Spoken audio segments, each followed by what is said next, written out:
Hamdard university কর্তৃক আয়োজিত আজকের এই সিরাজ সেমিনারের সম্মানিত সভাপতি মান্যবর ভিসি মহোদয় এবং অত্র প্রতিষ্ঠানের সম্মানিত শিক্ষক এবং আমার প্রাণপ্রিয় শিক্ষার্থীবৃন্দ, ওলামা ইকরাম গুরুত্বপূর্ণ কথা বলেছেন। আমরা যদি সেই কথাগুলো অনুযায়ী চলি, আমাদের জীবনকে পরিচালিত করি, তাহলে ইনশাআল্লাহ জীবনকে আলোকিত করবার জন্য যথেষ্ট হবে। প্রফেসর মুখতার ভাই যে কথা বলেছেন আমি শেষের দিকে এসে শুনেছি, সেখান থেকে যদি আমি একটু শুরু করার চেষ্টা করি, সেটি হলো আল্লাহ সুবহানাহু ওয়া তাআলা আমাদেরকে সৃষ্টি করেছেন এবং দুনিয়াতে পাঠিয়েছেন। আমরা এই পৃথিবীতে এসেছি আল্লাহর গোলাম হয়ে। একজন মুসলিমের সন্তান হিসেবে আমার জীবনের লক্ষ্য একেবারে স্পষ্ট এবং পরিষ্কার। আমি যদি জানতে চাই যে আমাদের সারা জীবনের প্রচেষ্টা, আপনারা এখন ইউনিভার্সিটিতে পড়াশোনা করছেন, আপনারা বিশ্ববিদ্যালয়ের এই পর্যায়ে আসতে গিয়ে যে স্ট্রাগলের মধ্য দিয়ে আপনারা এসেছেন, একেবারে যদি আমি পেছনে চলে যাই, শৈশবে আমাদের প্যারেন্টসরা আমাদেরকে একটা ভালো স্কুলে চান্স পাওয়ার জন্য যারপরনায় চেষ্টা করেছেন। কেন করেছেন? ভালো স্কুলের চান্সটা কেন পাওয়া দরকার? উত্তর নিশ্চয় আমাদের জানা আছে। ভালো স্কুলের চান্স কেন দরকার? ভালো পড়ালেখা হবে, ভালো রেজাল্ট হবে, হলে ভালো একটা কলেজে যাওয়া যাবে। এরপর ভালো কলেজের জন্য অনেক চেষ্টা করি, আমরা অনেক পরিশ্রম করি, যান জীবন একাকার করে ফেলি। ভালো কলেজে চান্স পাওয়ার পর আমরা ভালো ইউনিভার্সিটিতে যাওয়ার চেষ্টা করি। ইউনিভার্সিটিতে আসার পর সেখানেও যারপরনায় পরিশ্রম করে, মাথার ঘাম পায়ে ফেলে আমরা পড়াশোনা করে ভালো একজন গ্রাজুয়েট হওয়ার চেষ্টা করি, শিক্ষিত মানুষ হওয়ার চেষ্টা করি। উদ্দেশ্য কি? আমরা কেন এই কাজটা করি? আপনারা গ্রাজুয়েশন করছেন, উদ্দেশ্য কি আসলে? অ্যাকচুয়াল উদ্দেশ্য কি? জি, যে কোনো একজন বলেন। ভালো জব পাওয়ার জন্য। এক্সিলেন্ট, পারফেক্ট এবং সঠিক উত্তর। ভালো একটা জব পাওয়ার জন্য। ভালো জব পেলে কি হবে? ভালো একটা ফ্যামিলিতে বিয়ে করতে পারবেন, তাই না? এরপর ওই জব থেকে যে টাকাটা পাবেন, সেই টাকাটা দিয়ে নিজের ফ্যামিলি নিয়ে মোটামুটি ভালো একটা জীবন পার করে দিবেন, তাই না? তাহলে আপনার স্কুল, কলেজ, ইউনিভার্সিটি, ক্যারিয়ার বা চাকরি, এরপরে কি? চাকরির পরে কি? চাকরি যখন এন্ড হয়ে যাবে, অবসরে যাবেন, এরপরে কি? এরপরে কি? এরপরে মৃত্যুর অপেক্ষা, নাকি? মৃত্যুর অপেক্ষা, শেষ জীবন। তাহলে আমার লাইফের পারপাসটা কি দাঁড়ালো? একটু যদি আপনারা আমাকে হেল্প করেন। আমি স্কুলে চান্স পেয়েছি, পড়াশোনা করেছি, খুব কষ্ট করে পরীক্ষা দিয়েছি যাতে করে ভালো কলেজে যেতে পারি। কলেজ থেকে আমি চেষ্টা করেছি যে ভালো ভার্সিটিতে যাওয়ার জন্য, ভালো ভার্সিটি থেকে চেষ্টা করেছি ভালো জব পাওয়ার জন্য, ভালো জবও পেয়ে গেছি, বিয়ে শাদী হয়েছে, জবের টাকা দিয়ে ফ্যামিলি নিয়ে মোটামুটি চলেছি বেশ ভালো। এরপর আমার মৃত্যুর জন্য অপেক্ষা। তাহলে আমার লাইফের পারপাসটা অ্যাকচুয়ালি কি দাঁড়ালো? জি না, মৃত্যুর জন্য অপেক্ষা তো অবধারিত অবলম্বন। আমি বলছি লাইফের পারপাসটা কি? আপনি পৃথিবীতে এই যে এত স্ট্রাগল করলেন, স্ট্রাগল করে আসলে কি অ্যাচিভ করলেন?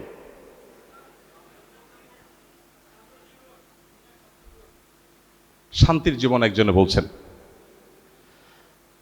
সত্যিকার অর্থে বলতে গেলে, শুনতে খারাপ শোনা গেলেও, বিভিন্ন কর্পোরেশনসকে সার্ভ করার জন্য আপনার লাইফটাকে আপনি ব্যয় করেছেন। আপনি বিভিন্ন ব্যবসা প্রতিষ্ঠান, বিভিন্ন কর্পোরেশনসের জাস্ট তাদের ব্র্যান্ড ভ্যালু বাড়াতে আপনি কাজ করেছেন। আপনাকে কিছু টাকা দিয়ে তারা পৃথিবীতে বেঁচে থাকার ব্যবস্থা করে দিয়েছে, কাউকে হয়তো খুব সাধারণভাবে, কাউকে খুব লাক্সারিয়াসভাবে। দিন শেষে আপনি আপনার বউ বাচ্চা, মা বাপ, ভাই বোন, ফ্যামিলি নিয়ে ভালোভাবে যেন টিকে থাকেন সেই ব্যবস্থাটা করেছে। আপনি যখন জবে ঢুকবেন, আপনি যে রাতে ঘুমান, সেটা কেন ঘুমান? জি, বিশ্রামের জন্য তো ঘুমান, এটা তো বুঝি আমরা। এই বিশ্রামটা না নিলে সমস্যা কি? রাতে আমরা আড্ডা মারলাম, কিন্তু সে আড্ডাটা না মেরে রাতে আমরা কেন ঘুমাই? সকালে অফিস করতে হবে, সেজন্য আমার ঘুমটা কর্পোরেশনসের জন্য। আমি গোসল টোসল করে ফ্রেশ জামা কাপড় পরি সকালে, কেন? কারণ আমার অফিসে যেতে হবে, সেখানে ফ্রেশনেস দরকার আছে। আমি খাওয়া দাওয়া করি, আমার এনার্জি হয় শরীরে, কেন? কারণ অফিসে আমার জব করতে হবে, সেখানে তাদেরকে আমার শ্রম দিতে হবে। তো আমাদের পুরো লাইফের পারপাসটা হলো অ্যাকচুয়ালি বিভিন্ন কর্পোরেশনসকে সার্ভ করা। তারা আমাদের জীবনের সমস্ত অর্জন দিয়ে, আমাদেরকে স্কুলে পড়াচ্ছে তাদের প্রয়োজনে, আমাদেরকে কলেজে পড়াচ্ছে, সিস্টেম ডেভেলপ করেছে কর্পোরেশনসগুলোর প্রয়োজনে। তাদের বিভিন্ন রকমের সার্ভ করার মানুষ দরকার, বিভিন্ন লেয়ারে লেয়ারে দরকার। পিএইচডি হোল্ডার, তাদেরকে দিয়ে এক রকমের সার্ভিস নিবে। গ্রাজুয়েশন করা, তাদেরকে দিয়ে এক রকমের সার্ভিস নিবে। আন্ডার গ্রাজুয়েশন যারা থাকবে তাদের নিয়ে আরেক রকমের সার্ভিস নিবে। দিন শেষে আমরা সবাই মিলে পানি ঢালছি কিছু কর্পোরেশনসের গোড়ায়, তারা আমাদেরকে শুধু কিছু টাকা দিচ্ছে ফ্যামিলি নিয়ে বেঁচে থাকবার জন্য। তাহলে আমার হোল লাইফের পারপাস হলো আমি মূলত বিশেষ কোনো কর্পোরেশনসকে, কোনো শিল্প প্রতিষ্ঠানকে, সরকারি বেসরকারি কোনো অথরিটিকে, কোনো বডিকে, কোনো ব্র্যান্ডকে আমি আসলে সার্ভ করছি, এবং সার্ভের বিনিময়টা কি পাচ্ছি? জীবনটাকে বাঁচিয়ে রাখা। একসময় জাপানে, ফ্রান্সে, পৃথিবীর অনেক দেশে আপনারা জানেন যে অবকাঠামোগত উন্নয়ন, রেল লাইন নির্মাণ, দুর্গম পথে রেল লাইন নির্মাণ করতে হলে জাহাজে ভর্তি করে আফ্রিকান লোকগুলোকে নিয়ে আসা হতো, কৃতদাসদেরকে নিয়ে আসা হতো, তাদেরকে দিয়ে কাজ করানো হতো, বিনিময়ে তাদেরকে একটু খাবার দেয়া হতো বেঁচে থাকার জন্য। কেউ যদি কাজের জন্য অনুপযুক্ত হতো তাকে শুট করে মেরে ফেলা হতো, কারণ তার আর বেঁচে থাকার কোনো দরকার নাই। এভাবে পৃথিবীর বহু সভ্যতার বিনির্মাণ হয়েছে, তথাকথিত সভ্যতার বিনির্মাণ হয়েছে, বহু শহর নগর বেড়ে উঠেছে। এটা আপনারা আমার চাইতে অনেক ভালো জানেন। পার্থক্য এটুকু যে এখন আর তাদের মতো ওই রকম সামান্য একটু খাবার দিয়ে বাঁচিয়ে রাখা হয় না, এখন তার চাইতে ভালো বেশ একটা হ্যান্ডসাম অ্যামাউন্ট অফ স্যালারি আমাকে দেওয়া হয় আমার টিকে থাকার জন্য। প্রিয় মুসলিম ভাই বোন আমার, একজন মুসলিমের জীবন এত সস্তা? একজন মুসলিমের জীবন এত মূল্যহীন যে একটা কর্পোরেশনসকে সার্ভ করার জন্য আমি ডাক্তার হব, ইঞ্জিনিয়ার হব, আমি যাই হব না কেন, দিন শেষে আমি আসলে আমার জীবনের কোনো স্পষ্ট লক্ষ্য, কোনো টার্গেট, কোনো সুস্পষ্ট উদ্দেশ্য আমি খুঁজে পাবো না। এটা মুসলমানের জীবন হতে পারে না। মুহাম্মদ সাল্লাল্লাহু আলাইহি ওয়াসাল্লাম আজকের আমাদের জীবনে যে আমাদের আইডেন্টিটি ক্রাইসিস, আমাদের লাইফের পারপাস নির্বাচন করবার যে ক্রাইসিস আছে, এটি বহু আগে দূর করেছেন। তিনি বলেছেন, তার প্রতি যে ওহী এসেছে আল্লাহ তাআলা, সে ওহীতে কোরআনে হাকিমে আল্লাহ বলেছেন, আল্লাহ তাআলা মানুষকে সৃষ্টি করেছেন কেন? শুধুমাত্র আল্লাহর ইবাদতের জন্য। ওয়ামা খালাকতুল জিন্না ওয়াল ইনসা ইল্লা লিয়াবুদুন। আল্লাহ বলেছেন, আফা হাসিবতুম আন্নামা খালাকনাকুম আবাথা ওয়া আন্নাকুম ইলাইনা লা তুরজাউন। তোমরা কি মনে করেছো যে তোমাদেরকে অহেতুক সৃষ্টি করা হয়েছে? একটু রঙ্গ তামাশা করলে, যৌবনটাকে হেয়ালিপনার মধ্য দিয়ে কাটিয়ে দিলে, এরপর তোমরা শেষ হয়ে যাবে মাটির সাথে মিশে, আমার কাছে আর ফেরত আসতে হবে না, জীবনের পাই পাই করে হিসাবদিহি করতে হবে না। এরকম অনর্থক তোমাদের লাইফটা এমনটি মনে করে বসে আছো? কোরআন বারবার করে আমাদেরকে সে প্রশ্ন রেখেছে। সময়তো ভাই, মুহাম্মদ সাল্লাল্লাহু আলাইহি ওয়াসাল্লামের সিরাতের গুরুত্বপূর্ণ পাঠ হলো মানব জাতিকে তিনি জীবনের উদ্দেশ্য, জীবনের লক্ষ্য, লাইফের পারপাস খুঁজে পেতে তিনি স্পষ্ট দিক এবং নির্দেশনা দিয়েছেন। আজ আমরা যারা নিজেদেরকে মুসলিম দাবি করি, দুর্ভাগ্যজনকভাবে আমাদের লাইফের সেরকম কোনো পারপাস আমরা খুঁজে পাই না। আমরা আসলে কেন বেঁচে আছি? কেন বেঁচে আছি? আমি ভাই যত বড় হ্যান্ডসাম স্যালারি পাই না কেন, দিন শেষে এটা দিয়ে তো আমি সারভাইভ করছি, আমি তো টিকে থাকছি। কেউ হয়তো সাধারণ বাসা বাড়িতে, কেউ অনেক লাক্সারিয়াস বাসা বাড়িতে, কেউ সাধারণ গাড়িতে, কেউ হয়তো খুব দামি গাড়িতে। দিন শেষে তো আমি টিকিয়ে রাখছি নিজেকে। এই টিকিয়ে রাখাটা কিসের জন্য? সে উত্তরই মুহাম্মদ সাল্লাল্লাহু আলাইহি ওয়াসাল্লাম আমাদেরকে দিয়েছেন। এই উত্তরটি যদি আমরা আমাদের মাথায় সেট করে ফেলতে পারি যে আমি আসলে আল্লাহর দাসত্ব করব, আল্লাহর গোলামি করব, তাহলে সেক্ষেত্রে আমি কর্পোরেশনসে চাকরি করেও আমার লাইফের পারপাস একেবারে ক্লিয়ার, স্পষ্ট এবং আমার পরিতৃপ্ত হওয়ার মতো পারপাস আমি ঠিক করতে পারি। আমি হয়তো কর্পোরেশনসে যাচ্ছি, আমি হয়তো সরকারি বেসরকারি কোনো চাকরিতে যাচ্ছি, কোনো ব্যবসা প্রতিষ্ঠানে আমি চাকরি করছি, কোনো একটা ব্র্যান্ডে আমি হয়তো কাজ করছি। আমি যে স্যালারি পাচ্ছি, তাদেরকে যে সময় দিচ্ছি, এটা দিয়ে আমার জীবনটাকে আমি বাঁচিয়ে রাখছি, উদ্দেশ্য আল্লাহর ইবাদত করব, আল্লাহর দাসত্ব করব, মানুষের সেবা করব, মানুষ উপকার করব, আল্লাহ তাআলা তাতে সন্তুষ্ট হবেন, বিনিময়ে আমাকে জান্নাত দিবেন। একবারে স্পষ্ট এবং ক্লিয়ার একটা লক্ষ্য মুসলিম যুবক, মুসলিম যুবতী, মুসলিম পুরুষ, মুসলিম নারী তাদেরকে আল্লাহ রাব্বুল আলামিন দিয়েছে। এই উত্তর, লাইফের পারপাসটা কি, এই প্রশ্নের উত্তর একজন মুসলিম ছাড়া পৃথিবীর আর কোনো মানুষ, আল্লাহর কাছে নিজেকে সারেন্ডার করা ছাড়া কোনো মানুষ এর পরিষ্কার এবং কনভিন্সিং কোনো আনসার কেউ দিতে পারবে না। সময়ত উপস্থিতি, আজ আমাদের লাইফের পারপাসটা যেহেতু আল্লাহর দাসত্ব করা, এটা আমরা নির্ধারণ করতে পারিনি, অনেকে জানিও না ভালো করে যে আমি কেন বেঁচে আছি। বেঁচে থাকাটাই যদি উদ্দেশ্য হয় তাহলে তো অন্য 10টা পশু প্রাণীর সাথে, অন্য পশু পাখির সাথে, প্রাণীর সাথে আমার কোনো পার্থক্য থাকলো না। সেও শুধুমাত্র বেঁচে থাকছে, মরে যাচ্ছে, মাটির সাথে মিশে যাচ্ছে, আমিও তাই। হ্যাঁ, অনেকে হয়তো বলবেন না আমি বেঁচে আছি মানুষের সেবা করার জন্য। ভালো কথা, মানুষের সেবা করে কি লাভ হবে? বলে মানসিক শান্তি হবে, আরো ভালো কথা। প্রশ্ন হলো, মানুষের সেবা করতে চাইলেই কি সবাই করতে পারে? কত মানুষ কত স্বপ্ন নিয়ে পড়াশোনা করে, গ্রাজুয়েশন করে, ভালো জায়গায় যেতে চায়, কতজন পলিটিক্স করে, জনসেবা করবে, জীবনে একবারও কোনো একটা নির্বাচনে ভালো করে জিততে পারে না, বেচারা দুনিয়া থেকে চলে যায়। তার সান্ত্বনার কোনো জায়গা আছে? বাট একজন মুসলমান হিসেবে যদি আমি বলি আমি মানব সেবা করি, আর যাই করি দিন শেষে আমি আল্লাহকে সন্তুষ্ট করি, যেহেতু মানব সেবার নির্দেশও আল্লাহই দিয়েছেন, সো সেটা করে আমি আল্লাহর কাছ থেকে রিওয়ার্ড পেতে চাই, এই নিয়ত যদি কারোর মধ্যে থাকে আর সে যদি সেটা করতে নাও পারে, আল্লাহ তাআলা সওয়াব তো দিবেন না নিশ্চয়ই।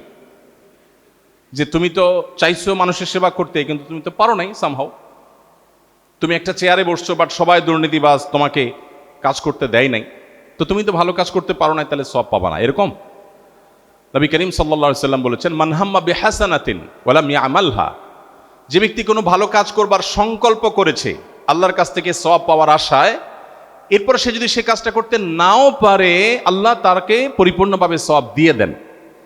সো ইমানদারের লাইফের পারপাস যদি ক্লিয়ার থাকে, তাহলে তার অবস্থা হলো হাতির মতো, মরলেও লাখ, বাঁচলেও লাখ।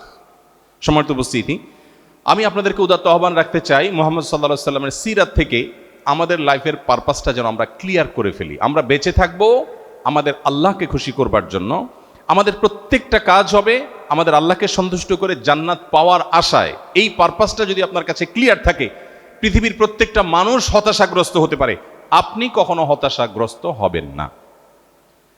বিশ্ব স্বাস্থ্য সংস্থা বলছে 2030 সালে পৃথিবীর সবচেয়ে বড় রোগে পরিণত হবে ডিপ্রেশন, ফ্রাস্ট্রেশন, হতাশা। পৃথিবীতে মানুষ যত উন্নত হয়, মানুষের মানসিক শান্তি তত বাড়ার কথা, কিন্তু বাস্তবতা হলো হুবহু তার উল্টো। আপনি যদি আস্তে আস্তে আমাদের একেবারে গ্রামাঞ্চলে চলে যান, গ্রামের খেটে খাওয়া মানুষজনকে যদি বলেন কেমন আছেন, দেখবেন যাই থাকুক একবারে অকৃত্রিম একটা হাসি দিয়ে বলবে আলহামদুলিল্লাহ, খুব ভালো আছে সে। ডিপ্রেশন বা হতাশা, দুশ্চিন্তা, এগুলোর কথা আলাপ করতে গেলে দেখবেন যে তারা হয়তো সন্দেহের মধ্যে পড়ে যাবে, এটা আবার কি জিনিস, কি দিয়া খায়, সন্দেহে পড়ে যাবে যে এটা আবার কি জিনিস। বাট আপনি দেখেন গ্রাজুয়ালি যারাই যতটুকু তথাকথিত ডেভেলপড হয়েছে গোটা পৃথিবীতে, আপনি দেখেন, আপনি শুধু আত্মহত্যার হার দেখেন তাহলেই হবে, আর কিছু লাগবে না। পৃথিবীর যত উন্নত দেশ, যত উন্নত সভ্যতার সমাজ বিনির্মাণ হয়েছে, তত বেশি অসুখী হয়েছে। আর এই কথাটাই মুহাম্মদ সাল্লাল্লাহু আলাইহি সাল্লাম বলে গেছেন, লাইসাল গিনা বিকাসরাতিল আরদ ওয়ালাকিন্নাল গিনা গিনান নাফস। অনেক সম্পদ, অনেক প্রাচুর্যে মানুষের সচ্ছলতা নিহিত নেই। অনেক প্রাচুর্যের অধিকারী হয়ে মানুষ অভাবী থাকে। ওয়ালাকিন্নাল গিনা গিনান নাফস। মানসিকভাবে যদি কেউ আল্লাহ তাআলার দানে তুষ্ট হয়ে যায় এবং তার চাহিদা যদি কমায় ফেলে এবং সে যদি ভেতর থেকে আলহামদুলিল্লাহ বলা শেখে, তাহলে তার মনের সচ্ছলতাটাই হলো তার আসল ধনাঢ্যতা বা আসল সচ্ছলতা। সম্মানিত উপস্থিতি, আজ আমাদের লাইফের এই পারপাসটা ক্লিয়ার না থাকার ফলশ্রুতিতে বস্তুবাদী এবং পুঁজিবাদী এই সমাজ আমাদেরকে শিখিয়েছে যেই কোনোভাবে টাকা পয়সা কামাই করতে হবে, যে কোনোভাবে একটা অবস্থান ক্রিয়েট করতে হবে। যদি হয় তাহলে সমাজের মানুষ তাকে সাকসেস বা সফল বলবে। কিভাবে করেছে, কোন পথে সে এই টাকা উপার্জন করেছে, কিভাবে সে এই পর্যন্ত এসেছে, সেটার দেখা দেখির দরকার নাই। কোনোভাবে একটা ভালো জায়গায় চলে গেলেই তাকে আমাদের সমাজের মানুষ ওয়েলকাম করে, সাকসেস মানুষ বলে। বাহ, ঢাকা শহরে এসেছিল, যাওয়ার লঞ্চের ভাড়াও ছিল না, বাসের সিটের ভাড়াও ছিল না, ঝুলে ঝুলে এসেছে, এখন কোটি কোটি টাকার মালিক। What is success? জীবনের সফলতা কাকে বলে? অমুককে দেখলে বুঝতে হয়। কিভাবে করেছেন, কোন পথে করেছেন, ডাজ নট ম্যাটার। তো এইরকম সমাজ ব্যবস্থা বিনির্মাণ, এটা মুহাম্মদ সাল্লাল্লাহু আলাইহি সাল্লামের আদর্শের পরিপন্থী। মুহাম্মদ সাল্লাল্লাহু আলাইহি সাল্লাম আমাদেরকে যে জীবনের লক্ষ্য বাতলে দিয়েছেন, সেটাকে যদি আমরা মাথায় রাখি, তাহলে সেক্ষেত্রে আমাদের মধ্যে এই অসৎ উপায়ে সম্পদের পাহাড় গড়ে তোলাকে আমরা কখনো সাকসেস হিসাবে বিবেচনা করব না। আজ সিদ্ধান্ত এসেছে গোটা বিশ্বের মানুষকে পথনির্দেশ করবার জন্য মুহাম্মদ সাল্লাল্লাহু আলাইহি সাল্লামের অনুসারী দাবিদার আমরা যেন মুহাম্মদ সাল্লাল্লাহু আলাইহি সাল্লামের আদর্শে অনুপ্রাণিত হয়ে আমরা এমন জীবন গঠন করি যে জীবনে সততা, সত্যবাদিতা, ন্যায়নিষ্ঠা এগুলোরই মূল্য হবে এবং এগুলোকেই গুরুত্ব দেওয়া হবে। সমাজের সবাই কি বললো সেটা দেখার দরকার না, আমি সৎ কিনা সে জিনিসটা আমরা দেখব। আপনি পরীক্ষায় ভালো ফলাফল করছেন কিনা এটা সবাই দেখতে চায়। আপনি চেষ্টা করেছেন কিন্তু ভালো ফলাফল হয়নি, আপনাকে কেউ অ্যাপ্রিসিয়েট করবে না। আমাদের সমাজের অবস্থা এরকম না? আরেকজন পরীক্ষায় ভালো ফলাফল করেছেন, নকল করে করেছেন কিনা, তার বাবা মা খোদ নকলের সেট টাকা দিয়ে কিনে এনেছেন কিনা, এটা কেউ বিবেচনায় আনবে না। আপনি অনেক কিছু করতে পারেন না, আপনার সাথে একসাথে পড়াশোনা করে অনেক কিছু করে ফেলেছে, আপনার বাবা মাও খোঁচা দিয়ে বলবে একসাথে পড়াশোনা করেছিস, ও কোথায় গেছে আর তুই কোথায় দাঁড়িয়ে আছিস। সে কি পথে উপার্জন করেছে সেটা কেউ বিবেচনায় আনবে না। এই ক্রাইসিসটা দূর করার জন্য আপনাদেরকে উদ্যোগ নিতে হবে এবং মুহাম্মদ সাল্লাল্লাহু আলাইহি সাল্লামের উম্মতের সদস্য হিসাবে, একজন তরুণ হিসাবে নিজে একজন আদর্শ মুসলিম হওয়া এবং সেই সাথে অন্যদেরকে জীবনের পারপাস খুঁজে পেতে আপনাকে আমাকে গাইড করতে হবে। আল্লাহ আমাদের সবাইকে সেই তৌফিক দান করুন। সম্মানিত উপস্থিতি, আল্লাহ তাআলা কোরআনে কারিমে বলেছেন, ফামান যুহজিহা আনিন নারি ওয়া উদখিলাল জান্নাতা ফাকাদ ফাজ। আমরা যাদেরকে সাকসেস বলি এরা আসলে কেউই সাকসেস না। পরিপূর্ণ এবং চূড়ান্ত সাকসেস পৃথিবীতে কোনো মানুষ কখনোই হতে পারে না আসলে। কারণ পৃথিবীর কোনো হাসির কোনো গ্যারান্টি নেই, পৃথিবীর কোনো কান্নার কোনো স্থায়িত্ব নেই। এখানে আজ যে লোকটি হাসছে অচিরেই সে হয়তো কাঁদবে, কোনো ইস্যু তার জন্য অপেক্ষা করছে যেটা সে জানে না। আজ যে লোকটি কাঁদছে সে অচিরেই হয়তো হাসবে, কোনো হাসির উপলক্ষ তার জন্য অপেক্ষা করছে। এই জন্য এখানকার সাকসেস না, এখানকার তথাকথিত ব্যর্থতাও চূড়ান্ত কোনো ব্যর্থতা নয়। আল্লাহ কোরআনে বলেছেন, ফামান যুহজিহা আনিন নারি ওয়া উদখিলাল জান্নাহ, যাকে জাহান্নাম থেকে দূরে সরিয়ে দেওয়া হবে, কিয়ামতে ফয়সালা শোনানো হবে, অমুকের সন্তান অমুক এলাকার অধিবাসী সে জাহান্নাম থেকে মুক্ত, ওয়া উদখিলাল জান্নাহ, এবং সে জান্নাতি। এই সুসংবাদ যেদিন মানুষ শুনতে পাবে সে চূড়ান্ত সাকসেস হবে। এরপরে আর কখনো ব্যর্থতার কোনো গ্লানি তাকে স্পর্শ করবে না। পৃথিবীর সবচেয়ে লোভনীয় আসনে আপনি চলে গেলেন, সেটা কি স্থায়ী? আর কিছু না হোক মৃত্যু তো কেড়ে নিবেই, আর এর বাইরে তো বহু ব্যর্থতা আছেই। অতএব চূড়ান্ত সাকসেস যদি কেউ হতে চায়, স্থায়ী হাসি যদি কেউ হাসতে চায়, সকল প্রকার গ্লানি, সকল প্রকার ডিপ্রেশন, সকল প্রকার দুশ্চিন্তা, সকল প্রকার ফ্রাস্ট্রেশন থেকে যদি কেউ বাঁচতে চায়, তাহলে তার একমাত্র পথ হলো আল্লাহ রাব্বুল আলামিনের গোলামি, মুহাম্মদ সাল্লাল্লাহু আলাইহি সাল্লামের আদর্শকে নিজের আদর্শ হিসেবে গ্রহণ করা। এই ব্যক্তি সম্পর্কে নবীজি বলেছেন, আজাবান লি আমরিল মুমিন ইন্না আমরাহু কুল্লাহু খায়র। ইমানদারের পুরো জীবনটা অদ্ভুত, তার পুরো জীবনটাই কল্যাণে ভরা। ইন আসাবাহু খায়রুন, ইমানদারের জীবনে যদি কোনো ভালো অ্যাচিভমেন্ট হয়, শাকারা, সে আল্লাহকে শুকরিয়া জানায়। অ্যাচিভমেন্টও হলো, আবার এদিকে আল্লাহকে শুকরিয়া জানানোর ফলে তার আমল নামাতে আখিরাতের স্থায়ী পার্মানেন্ট অ্যাকাউন্টে বিনিময় লিখে দেওয়া হলো। ওয়াইন আসাবাহু শাররুন, তার জীবনে যদি কোনো বিপদ এসে তাকে স্পর্শ করে, সবরা, সে আল্লাহকে খুশি করার জন্য ধৈর্য ধারণ করে, ফাকানা খায়রাল্লাহ, সেটাও তার জন্য কল্যাণ বয়ে আনে। তার সুখেও তার কল্যাণ, তার দুঃখেও সে সওয়াব পাচ্ছে, কল্যাণের অধিকারী হচ্ছে।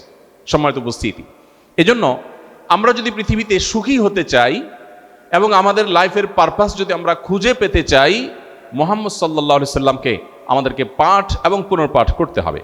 আমার আগে ডক্টর মোহাম্মদ সাইফুল্লাহ হাফিজাহুল্লাহ অত্যন্ত যথার্থই বলেছেন। আমাদের অবস্থা হলো রবিউল আউয়াল এলে তোমার এই গান গাই, রবিউল আউয়াল গেলে তোমায় ভুলে যাই। এটা তো মুসলিমের আদর্শ হতে পারে না, মুহাম্মদ সাল্লাল্লাহু আলাইহি সাল্লামের আদর্শ হতে পারে না। আমাদের কাছে প্রশ্ন দেয় মানুষ, হুজুর রবিউল আউয়ালের আমল কি? 12 মাসের আমল জানতে চায় না মানুষ, রবিউল আউয়ালের আমল জানতে চায়। প্রিয় ভাইরা আমার, মুহাম্মদ সাল্লাল্লাহু আলাইহি সাল্লামকে আমাদের জানা প্রয়োজন। সেজন্য একটি সেমিনার নয়, একটি সেশন নয়, একটি আয়োজন নয়, সেজন্য প্রয়োজন একটি ছোট সিদ্ধান্ত। আমি আমার লাইফ, আমি আমার জীবন, এটা কিভাবে নির্বাহ করব, কিভাবে পরিচালনা করব, আমি সেটা কোথা থেকে গ্রহণ করব। এই সিদ্ধান্ত যদি আপনি নিতে পারেন এবং মুহাম্মদ সাল্লাল্লাহু আলাইহি সাল্লামকে আপনি সত্যি আপনার আদর্শ হিসাবে ভেতর থেকে ধারণ করে সত্যিকারের মুসলিম হয়ে উঠতে পারেন, তাহলে তাকে আপনার শুরু থেকে শেষ পর্যন্ত জানতে হবে। আমি জানি না আমার এখানে কোনো অমুসলিম বন্ধুরা আছেন কিনা। শুধু মুসলিম কেন, আমি বিভিন্ন জায়গায় বারবার একই কথা বলার চেষ্টা করি। আপনি যদি আপনার জীবনে সফল হতে চান, যেটাকে আপনি আক্ষরিক অর্থে সফলতা বলেন, সে অর্থেও যদি সফল হতে চান, তাহলে মুহাম্মদ সাল্লাল্লাহু আলাইহি সাল্লামকে পাঠ পুনর্পাঠ আপনাকে করতেই হবে। যদি আপনি সত্যানুসন্ধানী মানুষ হয়ে থাকেন, হন আপনি মুসলিম কিংবা অমুসলিম, হন আপনি কোনো ধর্মে অবিশ্বাসী মানুষ।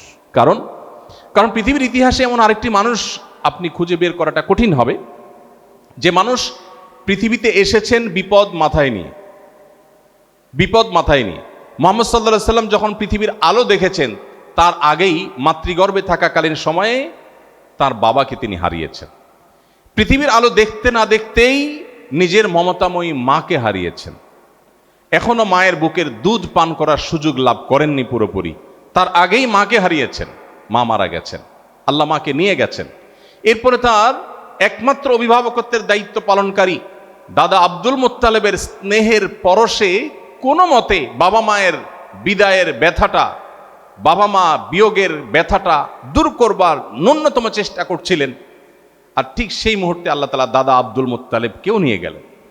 জীবনের সবচেয়ে কঠিন বছর, যেটিকে আমুল হুজন বলা হয়, সেই বছর তার দুজন সহযোগী, যারা তাকে সবচেয়ে বেশি টেক কেয়ার করেছে তার কঠিন সময়ে, ভেতর থেকে তার স্ত্রী খাদিজা রাদিয়াল্লাহু তাআলা আনহা আর বাহির থেকে চাচা আবু তালেব, দুজনকে একই বছর একই সাথে আল্লাহ তাআলা তুলে নিয়ে গেলেন। শুরু হলো নির্যাতনের স্টিম রোলার, যার চেহারার দিকে চোখ তুলে তাকাবার শক্তি সামর্থ্য কারোর ছিল না। কুরাইশের এরকম সম্ভ্রান্ত ফ্যামিলির, এরকম আল আমিন উপাধি দেওয়া মানুষগুলো, তারাই তার নুরানি চেহারার উপর থুতু নিক্ষেপ করে দিল, তারাই তাকে ফিজিক্যালি আক্রমণ করলো। মুহাম্মদ সাল্লাল্লাহু আলাইহি সাল্লাম এক আল্লাহর ইবাদত এবং দাসত্বের লাইফ এবং জীবনের পারপাস খুঁজে পেতে সাহায্য করতে এসেছিলেন এবং তিনি সে কাজটা করছিলেন। তখন তাকে এমন নির্যাতন করা হলো যে নিজের মাতৃভূমি, যে মাতৃভূমিতে তার রাজত্ব করার কথা, সবচেয়ে সম্ভ্রান্ত ফ্যামিলির সন্তান হিসাবে, সবচেয়ে বিশ্বস্ত মানুষ হিসাবে, সবচেয়ে সৎ, সবচেয়ে ভালো মানুষ হিসাবে গোটা মক্কার মানুষেরা যাকে স্বীকৃতি দিয়েছে, সেই মানুষটাকে তার নিজের মাতৃভূমি থেকে বের হয়ে যেতে বাধ্য করে দিয়েছে। মদিনার মানুষ তাকে ওয়েলকাম করলো। মদিনায় গিয়ে বোধহয় এই বুঝি একটু শান্তিতে ঘুমাবেন, কিন্তু না, তার জীবনের এমন একটি বছর অতিবাহিত হয় নাই যেই বছরে তার উপরে কোনো আগ্রাসন চাপিয়ে দেওয়া হয় নাই, কোনো যুদ্ধ চাপিয়ে দেওয়া হয় নাই, কোনো তকমাকা দেওয়া হয় নাই, কোনো বদনাম করা হয় নাই, তাকে চাপিয়ে দেওয়া হয় নাই, কোণঠাসা করার চেষ্টা করা হয়নি, এমন একটি বছর তার জীবনে ছিল না। কখনো বদর, কখনো উহুদ, কখনো খন্দক, কখনো তাবুক, একের পর এক যুদ্ধ তাকে চাপিয়ে দেওয়া হয়েছে। সম্মানিত উপস্থিতি, একদিকে মক্কার মুশরিকদের ষড়যন্ত্র, শত্রুতা, অপরদিকে মদিনার ইহুদিদের ষড়যন্ত্র, অপরদিকে বেদুইনদের যে দুষ্টমি, সবগুলোকে ওভারকাম করে, সবগুলো বাধা পেরিয়ে নিজের মাতৃভূমিকে আবার অনেকটা রক্তপাতহীনভাবে জয় করে তার আদর্শকে পৃথিবীর সবচেয়ে শ্রেষ্ঠতম আদর্শ হিসাবে বাস্তবায়ন করে গোটা পৃথিবীর অর্ধেক পৃথিবীর শাসন ভার তার খলিফাদের হাতে অনেকটা অর্পণ করে দিয়ে হাসি মুখে দুনিয়া থেকে চলে গেছেন। একটা মানুষের জীবনে যখন এত বাধা থাকে, এত চ্যালেঞ্জ থাকে, এত কষ্ট থাকে, এত স্ট্রাগল থাকে, সেই মানুষের বেঁচে থাকাটাই তো অনেক বেশি। সেখানে শুধু বেঁচেই থাকেননি, মদিনা হিজরতের পরে মাত্র 10 বছর সময় পেয়েছেন। 10 বছরে কিন্তু বদর মোকাবেলা করতে হয়েছে, উহুদ মোকাবেলা করতে হয়েছে, খন্দক মোকাবেলা করতে হয়েছে, তাবুক মোকাবেলা করতে হয়েছে, আরো বহু যুদ্ধ তাকে মোকাবেলা করতে হয়েছে। এত কিছুর পরও এই সময়ের মধ্যেই তার আদর্শকে শুধু বেঁচে থাকেননি, তার আদর্শকে পৃথিবীতে সবচেয়ে বলিষ্ঠভাবে প্রতিষ্ঠা করে তারপর দুনিয়া থেকে চলে গেছেন। আজও পৃথিবীতে মুহাম্মদ নামে যত মানুষ আছে, পৃথিবীতে আরেকটা নাম গোটা বিশ্ব জুড়ে নেই যার নামকরণের সংখ্যা মুহাম্মদের চাইতে বেশি আছে। এখন মানুষ অনেক পপুলার হয়, মিলিয়ন মিলিয়ন ফলোয়ার হয়, বিলিয়ন বিলিয়ন হয়তো তাদের শুভাকাঙ্ক্ষী পৃথিবীতে দাঁড়িয়ে যায়, কিন্তু 10 বছর, 20 বছর, 30 বছর, 40 বছর একটা সময় হারিয়ে যায়। কিন্তু মুহাম্মদ সাল্লাল্লাহু আলাইহি সাল্লাম 1500 বছর আগে পৃথিবী থেকে চলে যাওয়া একটা মানুষ, এখনো পৃথিবীর কোনো প্রান্ত থেকে তাকে একটা কটু কথা বললে লক্ষ লক্ষ নয় কোটি কোটি হৃদয়ে রক্তক্ষরণ হয়। এখনো যদি আপনি মাত্র 200 বছর আগের কোনো শাসক, জনপ্রিয় পলিটিশিয়ান, কোনো ভালো লেখক, গবেষক, কোনো সমাজসেবক, কোনো মানুষ তাকে যদি গুলিস্তানে মোড়ে দাঁড়িয়ে তার 14 গোষ্ঠীকে যদি কেউ নিন্দামন্দ করে, খারাপ কথা বলে, একটি মানুষও ভ্রুক্ষেপ করেও তাকাবে না। মানুষের সমস্ত জনপ্রিয়তা, সকল গ্রহণযোগ্যতা আস্তে আস্তে মিশে যায় বাতাসের সাথে, কালের সাথে। কিন্তু মুহাম্মদ সাল্লাল্লাহু আলাইহি সাল্লামকে আল্লাহ তাআলা এমন একটা জায়গা নিয়ে গেছেন, আল্লাহ কোরআনে বলেছেন, ওয়া রাফা'না লাকা যিকরাক, আপনার আলোচনাকে আমি সমুন্নত করে দিয়েছি। এমন পর্যায়ে নিয়ে গেছেন আল্লাহ রাব্বুল আলামিন, কিয়ামত পর্যন্ত যদি একটি মানুষের আলোচনা পৃথিবীতে থাকে তার নাম মুহাম্মদ সাল্লাল্লাহু আলাইহি সাল্লাম। আপনি যদি সাকসেস হতে চান, আপনি তার লাইফ হিস্ট্রি পড়তে হবে। আপনি যদি সফল হতে চান, এত বাধার পাহাড় ডিঙ্গিয়ে কিভাবে মানুষ সফল হয়, কিভাবে সম্ভব? শুধু সফল হয়েছেন, সিরাতের কোনো বইয়ে আপনি দেখতে পাবেন না যে কোনো সাহাবী এসে নবীজিকে বলেছেন, ইয়া রাসূলুল্লাহ একটা কথা বলবো, আর তিনি বলেছেন, শরত এখন আমার এখন অনেক টেনশন, সামনে যুদ্ধ। কখনো মুখ কালো করেছেন কারোর সাথে, কখনো তাকে কেউ দুশ্চিন্তাগ্রস্ত দেখেছে। একটি জাল ভিত্তিহীন অমুসলিমদের, মুসলমানদের শত্রুদের লেখা কোনো সিরাত গ্রন্থে এরকম কোনো গল্প আপনি বের করতে পারবেন না। সম্মানিত উপস্থিতি, এই জন্য আমাদেরকে সিরাত জানতে হবে। আমি আপনাদেরকে উদাত্ত আহ্বান করি, প্রত্যেকটা জায়গায় আমি আহ্বান করার চেষ্টা করি। আসসালাম ইউনিভার্সিটিতে গত 2 দিন আগে প্রোগ্রাম ছিল, আমি উদাত্ত আহ্বান করে এসেছি, প্লিজ জীবনে একটি বারের জন্য হলেও পুরা কোরআনে কারীম শুরু থেকে শেষ পর্যন্ত ভালো করে বুঝে একবার পড়বেন। মুহাম্মদ সাল্লাল্লাহু আলাইহি সাল্লামের যে কোনো একটা অথেন্টিক জীবনী গ্রন্থ শুরু থেকে শেষ পর্যন্ত একবারের জন্য পড়বেন। আমি আপনাকে আল্লাহর উপরে ভরসা রেখে এই নিশ্চয়তা দিতে পারি, আপনি যদি এই কাজটি করেন, আপনি আপনার লাইফের শুধু পারপাস খুঁজে পাবেন তা নয়, আপনার লাইফের পরিষ্কার একটা ডিরেকশন আপনি পাবেন, যেটা আপনাকে প্রশান্ত করবে, পরিতৃপ্ত করবে। আপনি ভয়াবহ দুঃখের সাগরে, সমুদ্রে নিমজ্জিত থেকেও আপনি জান্নাতি সুখ অনুভব করবেন যদি আপনি মুহাম্মদ সাল্লাল্লাহু আলাইহি সাল্লামের জীবনীকে রপ্ত করতে পারেন। এজন্য কোনো সেমিনার নয়, কোনো আলোচনা নয়, কোনো 1-2 ঘন্টার বক্তব্য নয়, আমাদেরকে সিদ্ধান্ত নিতে হবে মুহাম্মদ সাল্লাল্লাহু আলাইহি সাল্লামকে জানার জন্য। আজকের এই সেমিনার থেকে আমরা সেই সিদ্ধান্তটা গ্রহণ করি। আল্লাহ আমাদের সবাইকে সেই তৌফিক দান করুন। সম্মানিত উপস্থিতি, আমাদের আজকের তরুণ সমাজের অন্যতম একটা ক্রাইসিসের আলোচনা আমি করলাম যে লাইফের কোনো পারপাস আমাদের ক্লিয়ার না। আমরা দিন শেষে বিভিন্ন কর্পোরেট হাউসের সেবা করে, তাদের সার্ভিস দিয়ে আমাদের জীবনটাকে শেষ করছি, আর তারা আমাদেরকে কিছু স্যালারি দিয়ে বাঁচিয়ে রাখছে তাদের কাজের জন্য। তাদের কাজ শেষ, আমি রিটায়ারমেন্টে চলে যাচ্ছি, মৃত্যুর দিকে চলে যাচ্ছি। এটা কোনো মুসলিমের লাইফের পারপাস হতে পারে না। আমি কোনো কর্পোরেট হাউসের চাকরির বিরোধিতা করছি না, দরকার হলে আপনি চাকরি করেন, আপনি চাকরি করবেন না ব্যবসা করবেন সেটা বড় বিষয় না। তার চেয়ে বড় বিষয় হলো আপনার লাইফের পারপাসটা কি। আমি মুসলমান হিসেবে আমি চাকরি করে যে উপার্জন করব, এটা দিয়ে আমার ফ্যামিলির জীবিকা নির্বাহের ব্যবস্থা করব, তাতে আল্লাহ খুশি হবেন। আর আমি ওই উপার্জন দিয়ে আমার নিজেকে বাঁচিয়ে রেখে আল্লাহর ইবাদত করব, সালাত আদায় করব, আল্লাহর নির্দেশ মতো চলবো, তাতে আল্লাহ আমাকে দুনিয়াতেও শান্তি দিবেন, আখিরাতেও শান্তি দিবেন। এটা হবে আমার জীবনের লক্ষ্য এবং উদ্দেশ্য। প্রিয় ভাইরা, আমাদের মানুষের সেবা করার সিদ্ধান্ত গ্রহণ করা উচিত। আমরা যারা ভার্সিটি পড়ুয়া তরুণরা আছেন, তারা সবারই ভালো উদ্দেশ্য বলতে গেলে বলবে আমি মানব সেবা করতে চাই, আমি ডাক্তার হয়ে মানুষের সেবা করতে চাই, ইঞ্জিনিয়ার হয়ে মানুষের জন্য কল্যাণ কিছু আবিষ্কার করতে চাই, ফাইন। বাট একজন মুসলমানের উদ্দেশ্য হবে, ঠিক আছে আমি এই সেবামূলক কাজটাই করব, কিন্তু এটার উদ্দেশ্য হলো মূলত আল্লাহকে সন্তুষ্ট করা। কারণ মানুষের সেবা করলে আল্লাহ খুশি হন। নবীজি সাল্লাল্লাহু আলাইহি ওয়াসাল্লাম বলেছেন, খায়রুন নাসি আনফাহুম লিন-নাস, সবচেয়ে ভালো মানুষ, আল্লাহর কাছে সবচেয়ে প্রিয় মানুষ তারা যারা মানুষের উপকারে সবচেয়ে বেশি আসে। ডক্টর খন্দকার আব্দুল্লাহ জাহাঙ্গীর রহমাহুল্লাহর একটি বক্তব্য আমি বিভিন্ন জায়গায় কোট করার চেষ্টা করি। আপনারা স্যারকে অনেকে চিনতেন, আপনারা ইসলামী বিশ্ববিদ্যালয় কুষ্টিয়ার প্রফেসর ছিলেন। স্যার বলতেন যে আল্লাহ আমাকে যে ইসলামের নলেজ দিয়েছেন, আমি ইসলামের উপর পড়াশোনা করেছি, অধ্যাপনা করেছি, গবেষণা করেছি, পিএইচডি করেছি, যা কিছু করেছি, আমার সারা জীবনের ইসলামী জ্ঞান অর্জনের নির্যাস 2 লাইন। লাইন নাম্বার 1, ইমানের পর মেইন ফরজ কাজগুলোর পর আল্লাহ তাআলা সবচেয়ে খুশি হন যখন মানুষ মানুষের উপকার করে।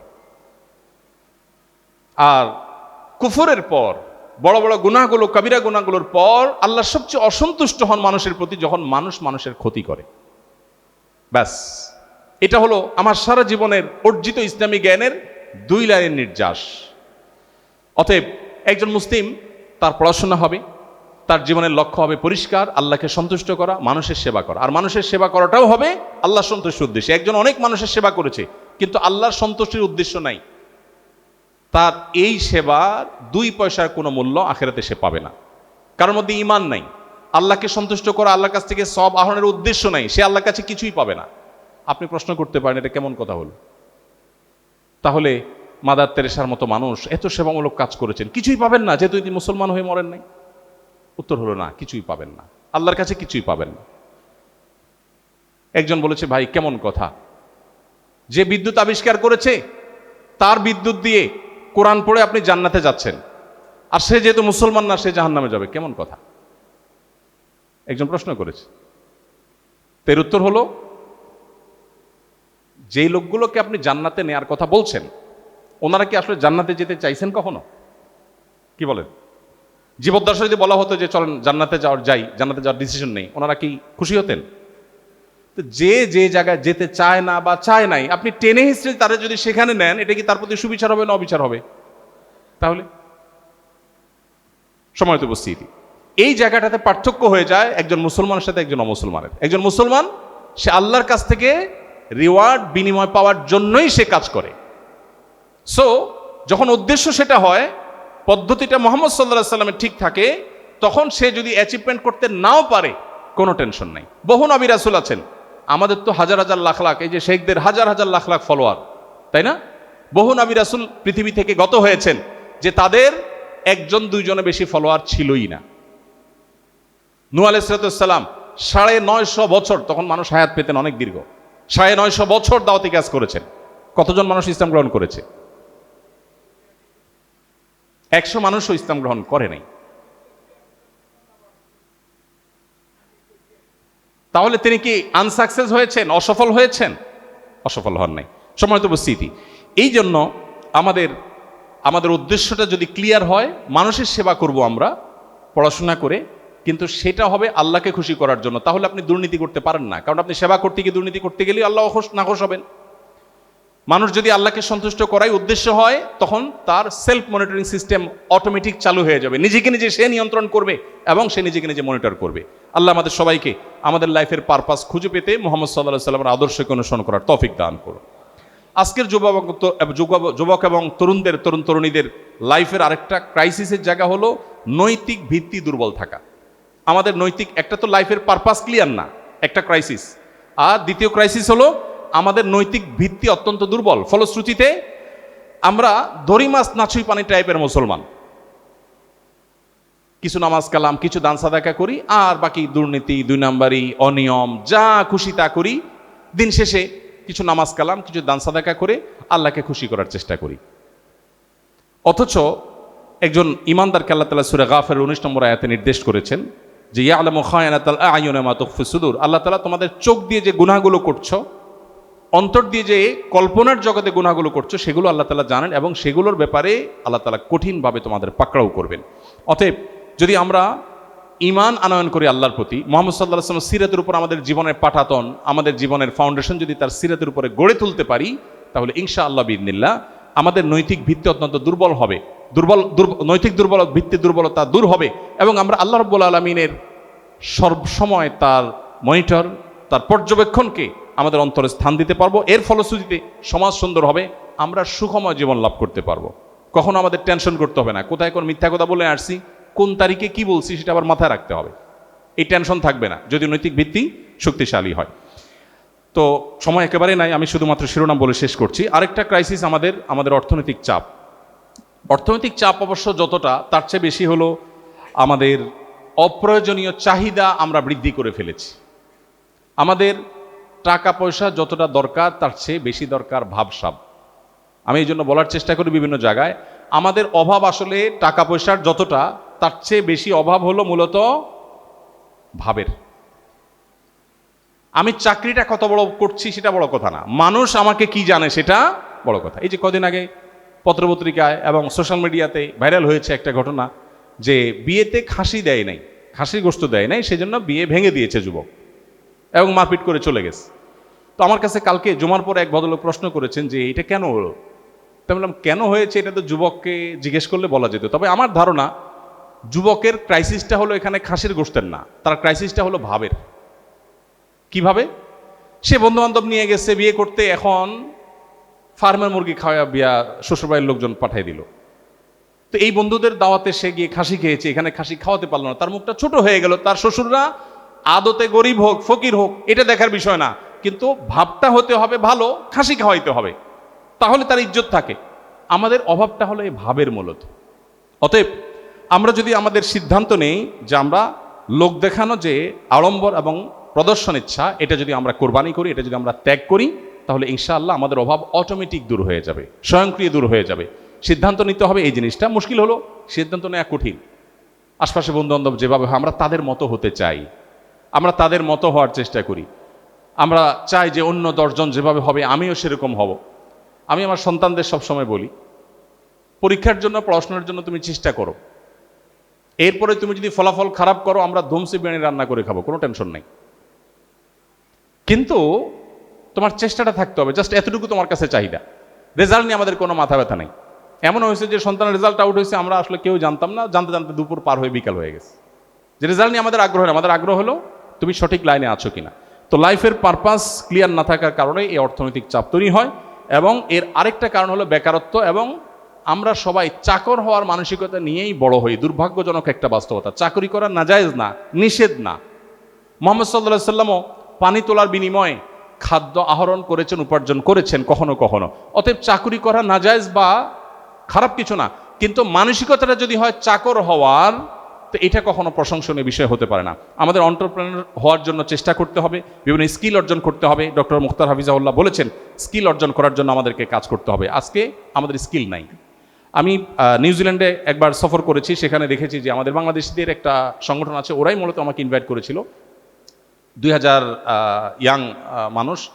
তো তারা সবাই স্কিল্ড, কিন্তু তারা অনেক বেশি এডুকেটেড না, অর্থাৎ কেউই সম্ভবত গ্রাজুয়েট না, আন্ডার গ্রাজুয়েট, বাট সবাই স্কিল্ড। তো তারা আমাকে বললো, ভাই আমাদের শুধু এই দেশে না, আমরা অনেকে সিঙ্গাপুরে ছিলাম, এই দেশে সারা দুনিয়াতে আমাদের যতটা কদর এখানে যারা শিক্ষিত আমাদের দেশ থেকে আসেন তাদের কদর আমাদের অর্ধেকও না। আমি খবর নিলাম অন্যদের কাছে জিজ্ঞেস করে, শিক্ষিতরাও যারা এডুকেটেড যারা, তারাও বললো হ্যাঁ ঘটনা সত্য। ওরা যদি $7,000 থেকে $8,000 কামাই করতে পারে, আমাদের জন্য স্যালারি হায়েস্ট $3,000-4,000 বেশি আমরা যেতে পারি না। এত ডিমান্ড, এত তাদের জীবনে তারা স্বাবলম্বী হয়ে উঠেছে। আমাদের দেশে মানুষ পড়াশোনা করে, দিন শেষে স্বপ্ন একটাই, সে একজন চাকরিজীবী হবে, একটা ভালো চাকরি করবে, একজন বড় চাকর হবে। আমাদের মানসিকতার মধ্যে কখনো উদ্যোক্তা হয়ে ওঠার চেষ্টাটা সেভাবে হয়ে ওঠে না। আসুন্নাহ ফাউন্ডেশন থেকে আমরা এই কাজটা অত্যন্ত জোরালোভাবে, অত্যন্ত শক্তিশালীভাবে, সর্বশক্তি দিয়ে আমরা করার চেষ্টা করেছি। 2.5 লক্ষ স্কোয়ার ফিটের মধ্যে আমরা 14-15টা ডিপার্টমেন্টে আমরা স্কিল ডেভেলপমেন্ট প্রশিক্ষণ দিচ্ছি, এবং তরুণদেরকে আমরা উদ্বুদ্ধ করছি যে কিছু একটা শিখে তুমি শুরু করো, ইনশাআল্লাহ তোমার পথের সামনে আল্লাহ তাআলা মসৃণ পথ দিবেন, বারাকা দিবেন। অতএব আমাদের জীবনে আমাদের অর্থনৈতিক যে ক্রাইসিস আছে এটা দূর করবার জন্য আমাদেরকে স্কিল শিখতে হবে, অর্জন করতে হবে। আমি পড়াশোনা করি, তাদের সমস্যা কি? আমি যখন আমার সৌদি আরবে যখন প্রথম গিয়েছি, আমি গিয়ে প্রথম ড্রাইভিং শিখে ফেলেছি। দেখলাম যে এখানে ড্রাইভিং না শিখলে আমি আরেকজনের উপর ডিপেন্ডেন্ট হব। আমি একজন ড্রাইভারের উপর ডিপেন্ডেন্ট, তারে ছাড়া আমার চলে না, কিভাবে হয়? হ্যাঁ, ড্রাইভারের গাড়িতে আমি চললাম, তাদের সমস্যা নেই, বাট আমার তো নিজে জানা থাকা দরকার।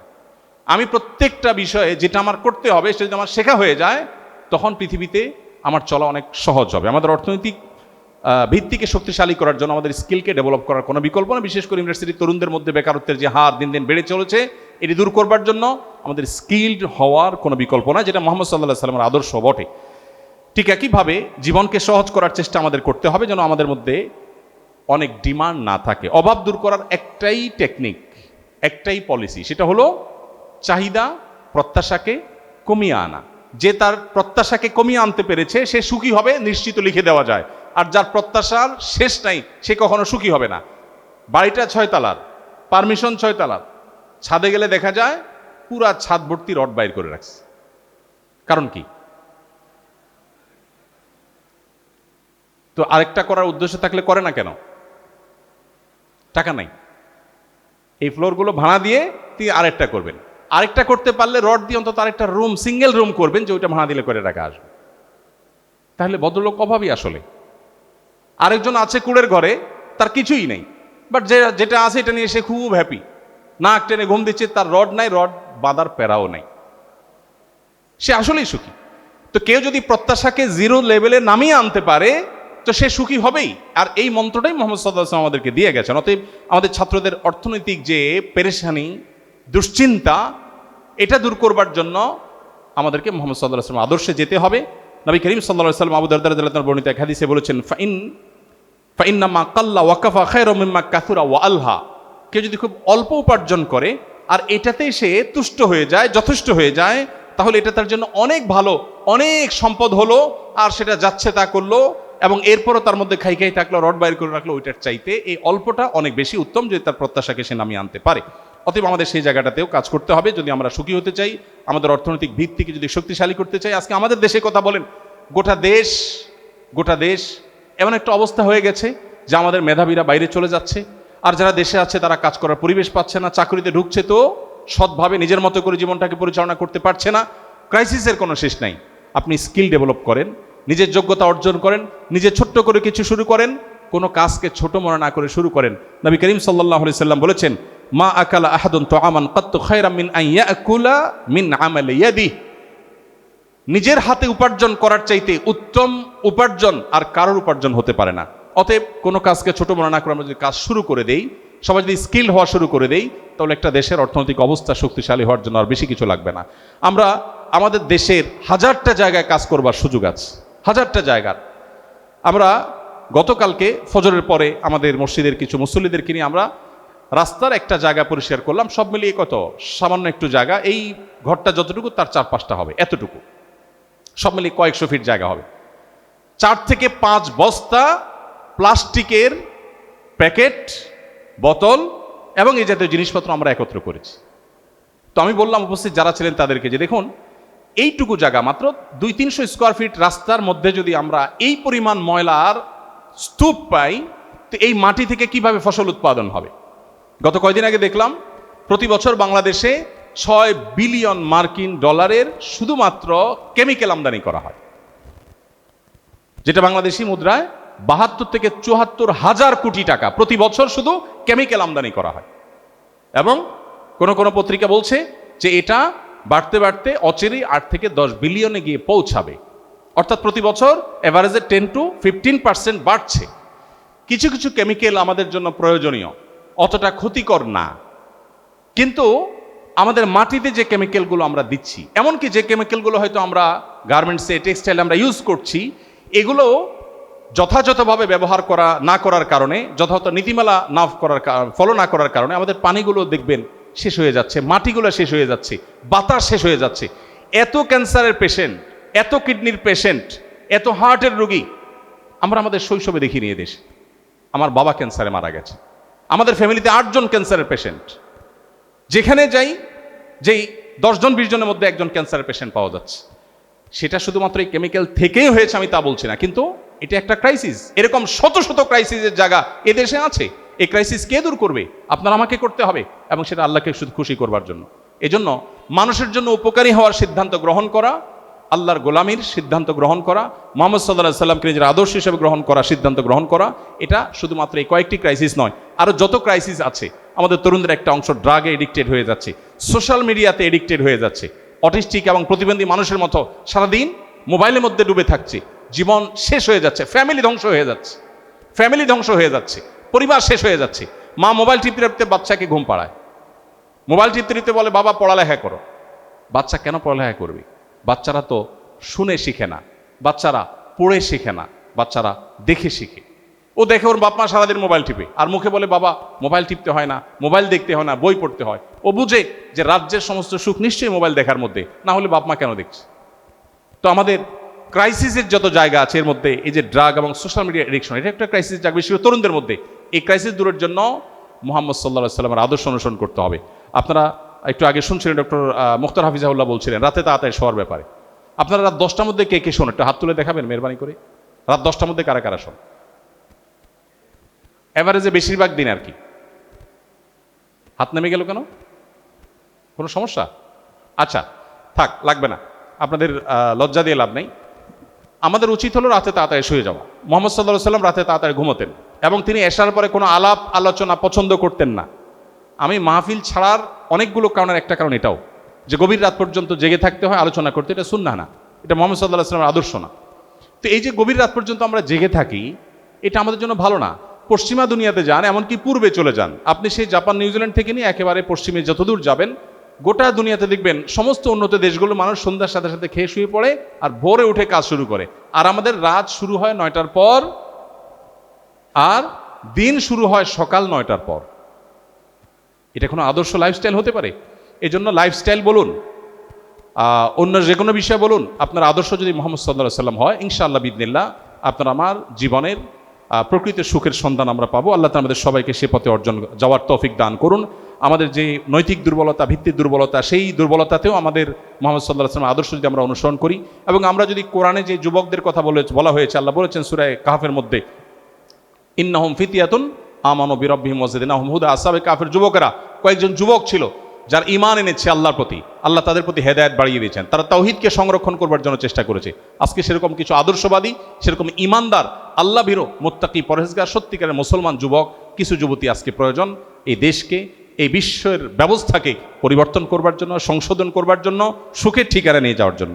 আমাদের জীবনটাকে সেই জায়গায় নিতে হবে। মুশকিল হলো নৈতিক ভিত্তি আমাদের বড় দুর্বল। আমাদের মধ্যে এমন যুবক পাওয়া কঠিন, যে যুবক হাত দিয়ে বুক টান টান করে বলতে পারবে, আমার জীবনে কোনো অবৈধ হারাম সম্পর্ক, রিলেশন আমি কারোর সাথে এক মুহূর্তের জন্য করি নাই। বুক টান টান করে সৎসাহসের সাথে বলতে পারার মতো যুবক খুব বেশি নাই। দু একজন হাত তুলছেন, আপনারা তুলে বাকিদেরকে লজ্জায় ফেলবেন না। সেই যুবক পাওয়া কঠিন হয়ে গেছে। আপনি যেটাকে নাম দিয়েছেন প্রেম, এটা হলো পৃথিবীর সবচেয়ে বড় ধোঁকা, সবচেয়ে বড় প্রতারণা। কিভাবে প্রতারণা? আপনার লাইফে কে আসবে আপনি জানেন না। আরেকজনের সাথে যে আপনি ইটিস পিটিস করলেন, এটা কি যার সাথে আপনার লাইফ পার্টনার হবে, লাইফ পার্টনার হওয়ার পরে আপনি তাকে সারাদিন জিকির করবেন, মুখে জিকির করতে থাকবেন, তোমাকে ভালোবাসি, তোমার মতো মানুষ হয় না, তোমার হাতের মতো রান্না হয় না, এগুলো সব তো বাটপারে। কারণ আপনি এই সেম কথা ইতিপূর্বে অন্যজনকে বলে আসছেন। ইসলাম বলে তোমার সমস্ত আবেগ অনুভূতি এগুলো সঞ্চয় করে রাখো, তোমার যে লাইফ পার্টনার হবে তার জন্য।